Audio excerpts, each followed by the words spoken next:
Hello back. This is video number 2 of Unit 9. This video will be really short. It's just showing you another use case for text classification with some problem which is a little bit different from what we had so far. So in this problem we want to do text classification on a legal data set. So we have a data set. Maybe I show it to you in the paper, the overview view statistics. So there is also a publication we wrote last year about analysis and prediction text classification on this data set. And here we see, so let's look at just one of those, for example this one, because there are two data sets which we worked with. They are both very similar. So there is a legal data set which has around 17 to 20,000 documents, and we have 3,500 to 4,000 different labels to choose for each of the documents. And those, so the documents and the labels, they are both from EU Union, and they are, the documents are legal texts. For example, treaties of the EU Union, laws, court decisions. They are all, legal texts from the EU. And those were manually assigned labels with a vocabulary which is called EuroVoc, so European Union vocabulary, which has I think around 7,000 tags in there. So it's like a big taxonomy, a big tree to describe things, legal documents and other things. So there are many classes in there, and in this data set around 3,500 to 4,000 of those classes are being used. So you probably already see that this data set is a bit more difficult than just spam and ham, because we have 4,000 different classes to choose from when we do the classification with our model. It gets even more difficult because it's a multi-label data set. So every document does not only have one label, but it has n labels. And maybe there's a statistic about the labels somewhere. What is here? Yeah. So what we at least see here, that label cardinality means that for the data set we usually have around 5 labels per document. But it can be anything from 1 label to 10, I don't know what is the maximum, 15 labels in this data set. So the classifier has to choose how many labels, which labels, from 4,000 different labels. So yeah, it's a quite difficult classification task. So here we can definitely not expect to have 99% accuracy like with spam ham, because yeah, it's much more difficult. And one other thing which I didn't mention, which makes it even more difficult, yes, talking a lot about difficult, is that some of the labels, they are used very often. So maybe, I don't know, criminal law or treaty or whatever, they are used on maybe 500 documents. But some other labels, and that's many, maybe 2,000 of the 4,000 labels, they are used only on very few documents, maybe 1, 2, 3 documents which have the label. So we have very little training signal for our classifier to really understand these lots of 2,000 or more labels which are hardly used. So this is another thing which makes this dataset complicated. Okay, so I will just show you some parts very quickly now of a notebook which I used last year to do classification with fastAI on this dataset, and only focus on the few things which are different from our spam, ham and other datasets.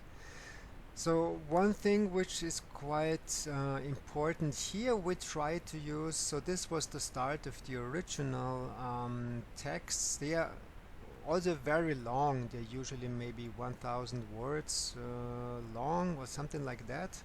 So it's not like the spam data set with only a couple of words. So we have long texts about legal texts and decisions and all kinds of information. So first we had to decide what kind of pre-processing we will do on these texts, and we decided we tried different things, and then we ended up with doing quite a lot of pre-processing, which another colleague from Vienna did. And he basically, I think, removed all articles, maybe he only kept nouns, adjectives, verbs, just some word categories. Everything else he just threw away. And he also did some replacement. So if there was a date, so then he replaced it with a date tag. If there was some legal act, some paragraph number, he used this kind of tag for it. So to make it easier for the classifier to understand this was a date and this is like a paragraph. So yeah, and to not have like a different, vocabulary entry for each legal act. So he removed all of this and replaced it with these tags. So there was quite a lot of pre-processing being done, and we did this because it helped to improve the accuracy quite a bit. It also works without, but with this it works better. So step one, pre-processing, which we did. This is here, and then we can already look at the fine-tuning of the language model. So the general language model, we used again the AWD LSTM model somewhere. So which is trained on Wikidata, no, not Wikidata, Wikipedia, and we needed to fine-tune this to the legal domain, because in the legal domain, especially with the pre-processing which we applied, the language is very different from Wikipedia. Okay, so we do the fine-tuning. This is just creating the data bunch. We know what this does. Let's look maybe at the output of the show batch method, and here we see that so this language is quite different now from English language. This is after our pre-processing, and then fastAI also applies its own pre-processing, which is, for example, lowercasing everything in the document. So this is the documents what they look like. So they are not really English language, normal English language anymore. It's mostly the nouns and adjectives and maybe verbs of the documents, which were enough for the classification, obviously. It's worked better than keeping the whole text. Also because the whole text is very long, maybe 2,000 words, and like this we have only 1,000 words. So it might be easier for the encoder to encode this a little bit shorter text. Good. So yeah, pre-processing, which I showed you, and the output of the pre-processing. Then we do the learning with AWD LSTM. Before we do the learning of the language model, I did some generation of text, starting from the European Commission, generate sentences. So with the general model, it created something like this, which is more or less English. And it's related, so this is based on the Wikipedia model, it's related to European Union and Commission and blah blah blah. Okay, then we did the learning. We don't have to go into this with the learning rate finding and everything. And we end up with the fine-tuned language model, which now when we predict sentences now, it looks something like this, with these legal acts and dates and other things. So this looks pretty much exactly like the language that we had after pre-processing. So it seems that the language model now really picked up on how to create sentences based on our pre-processed text. So that's cool. And we also had an accuracy, wow, that's really high, of 60% about predicting the next word correctly. So that's, maybe it's also because we have a lot of those maybe like rather predictable things like date and legal acts, which made it easier for the model. So now we have the language model. Next step, as we know, is training the classifier. And here there's one thing which is different from before, because it's a different kind of task with this multi-label. We want different metrics, so we cannot just use accuracy. because we have, for example, 5 labels should be predicted, but only 2 are predicted. 1 is wrong, so how do we calculate accuracy? So we use the classical methods, metrics of precision and recall. So the metrics you already know from information retrieval, which are suitable for this kind of problem. So the precision is then just if you have, for example, 3 tags predicted, how many of those are correct? And the recall is of all correct tags, which may be 5, how many of them were in the predicted set of tags. So it's 2 different things, like what is based on the prediction, how many is correct from the prediction, and then the recall based on the true tags, how many of those are in the prediction. So which is usually a trade-off, as we will see, because now we can use, or we have to use, some kind of threshold on what tags, on what labels to select. So the classifier, it gives us at the end a probability distribution over all labels. So we have 4,000 potential labels, and for each label it gives us a probability 0.1, 0.0001, and so on.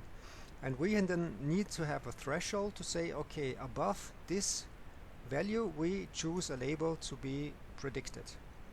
And I may then for the metrics also, to see how the threshold changes the precision recall and F1, which is based on precision recall, with different thresholds. And for this I just used the partial Python keywords to restrict these functions of precision and recall and F1 to some threshold given. It's not so important, but with this we can see then with the threshold what is with the precision. Okay, and then we can almost train. So here you see the data bunch of the classifier. So we have the text, and we have the labels which need to be predicted. Here it's 1, 2, 3, 4, 5, and in the next one it's 6 labels. So there's a different amount of labels, which makes it even harder. Then we do the typical stuff, create the training data bunch, the classifier data bunch, and show it here. Okay, that's probably more or less the same which we had. Here it's just from the data frame, and then we create the data bunch for fastAI and show it in this show badge. Okay, and then we want to train our classifier, and I gave it, because we have our custom metrics, so you can give the learner your own metrics. I gave it a lot to try different kinds of thresholds, maybe a bit too many, but yeah, just to experiment. And then we do the learning, then we start the training of the classifier, learning rate finder, and we get the results. So I have a lot of results now because I have so many metrics defined. But if we go to the last ones, for example, we see that we have some precision here. So it didn't print the threshold. So this is for one threshold here. Maybe it's the last one, which I think was 0.5 or so. So if we have a high threshold, then we definitely have high precision, because not many labels are selected. But the recall will be low, because not many labels are selected. And in the F measure we have like this mix, this harmonic mean of precision and recall. So we see we get here around maybe 37, something like that, depending on the threshold. 40, maybe 40%, like best. Yeah, like 40% will be the best. Not 40, but 0.4 F1 score. So it's not really percent. 0.4 is like after just one training iteration. And we probably also see here the training now takes a little bit longer. It's like 4 to 5 minutes per epoch. And for the language model I think it was even more. So we had there like 10 minutes per epoch. So the whole training of this took a couple of hours, just like running on the GPU. Okay, what else can I tell you? But I wanted to keep it short. So we have the custom metrics, which might be interesting here. And then we do all the training. I think this is just standard within the different freezing and unfreezing to In the end we unfreeze everything here, train a bit more here, so we have 8 epochs, and we finally get, so we can have a look at the results here, but it's easier than in the evaluation which I did down here. So I'm using sklearn metrics for the evaluation of the model, and there we can give a threshold for the evaluation. And in my experience with testing different thresholds, something like this 0.24 was a good threshold to get a good result, or to get the best F1 score, which we used like as our metric for which we wanted to optimize.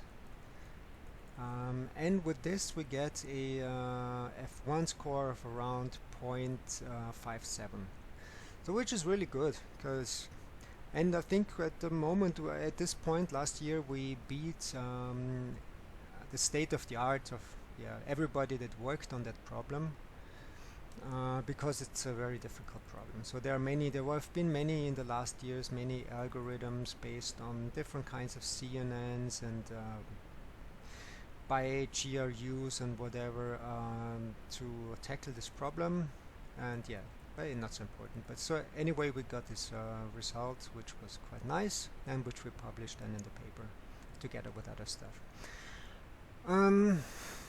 Yes, I think that's it for this video. So I just wanted to show you a little bit more difficult use case. For your homework it will not be relevant, but maybe if you use any of this technology in your further career or just for your interest, it will be, I think, interesting to see a little bit more harder use case than the spam ham prediction and how to handle this kind of stuff.